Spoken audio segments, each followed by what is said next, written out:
பிரியங்கா தேஷ்பாண்டேயோட இரண்டாவது கணவர் யாருன்னு தெரியுமா? டிஜேவை திருமணம் செய்த விஜய். செம காம்போவா இருக்கே. பிரபல விஜய்வாக பலரோட மனங்கள்ல இடம் பிடித்த Vijay Priyanka big boss Tamil season 5ல போட்டியாளரா கலந்துகிட்டு ரன்னர் அப்பும் ஆயிருந்தாங்க. சூப்பர் சிங்கர் நிகழ்ச்சியில அவரோட தொகுத்து வழங்கும் ஸ்டைல பார்த்து பல ரசிகர்கள் பட்டாலும் இருக்காங்க. பிரவீன்குமார் அப்படிங்கிறவரை முதல்ல திருமணம் செய்து கொண்டு பின்னர் மனக்கசப்பினால 2 பேருமே பிரிஞ்சுட்டாங்க.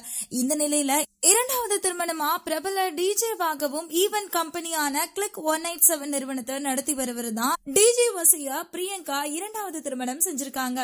தன்னோட கழுத்துல தாலி ஏறும் போது மனமேடையிலேயே பிரியங்கா கண் கலங்கிய காட்சிகள் கணவர் வசி இனிமே நான் இருக்கேன், நான் பாத்துக்கிறேன் அப்படின்னு முத்தம் கொடுத்த தருணமும் ரசிகர்களை நிகழ்ச்சி அடைய வச்சிருக்குது. பிரியங்காவோட இன்ஸ்டாகிராம் போஸ்ட பார்த்த DD Neelakandan, Rio Raj, Gopi, big boss Archana, Vijay Archana, Nanjil Vijayan, Shubhangi, Sunitha அப்படின்னு ஒட்டுமொத்த விஜய் டிவி பிரபலங்களும் வாழ்த்து மலைகளை பொழிந்துட்டு வந்துட்டு இருக்காங்க.